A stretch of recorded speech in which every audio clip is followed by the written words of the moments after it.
Assalomu alaykum hurmatli tumandoshlar, tumanimiz mehmonlari va ijtimoiy tarmoq kuzatuvchilari.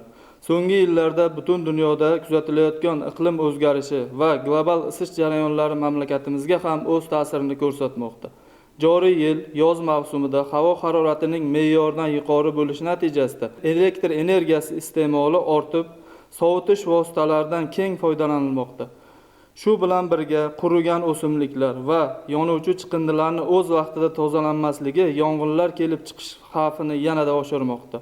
O'zbekiston Respublikasi Ekologiya, atrof muhitni muhofaza qilish va iqlim o'zgarishi vazirligi huzuridagi Gidrometeorologiya xizmati agentligining ma'lumotlariga ko'ra, mamlakatimizda yoz mavsumi davomida yuqori havo harorati saqlanib qoladi. Shu munosabat bilan hukumat komissiyasining tegishli bayoniga asosan joriy yilning 5-iyul kunidan 5-sentyabr kuniga qadar respublikamizda yoz faslida yong'inlarni oldini olish bo'yicha dolzarb olmish kun profilaktik tadbiri o'tkazilmoqda.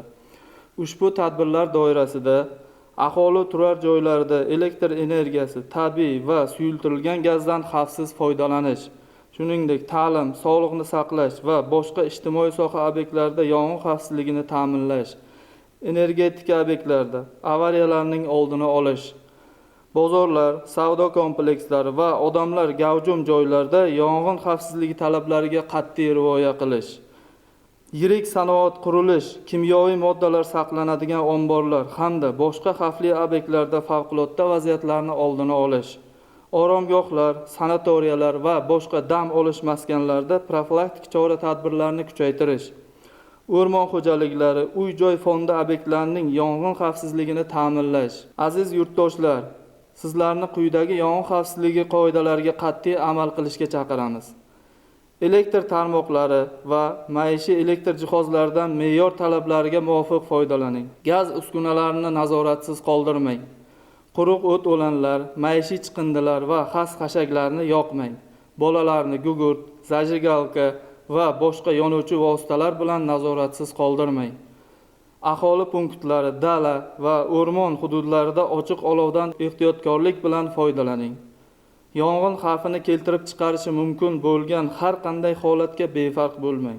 Yong'in yoki boshqa favqulodda vaziyat sodir bo'lgan taqdirda zudlik bilan qutqaruv xizmatlariga xabar bering va atrofdagilarni xavfsizligini ta'minlash choralarini ko'ring. Hurmatli fuqarolar, yong'inlarni oldini olish har birimizning burchimiz.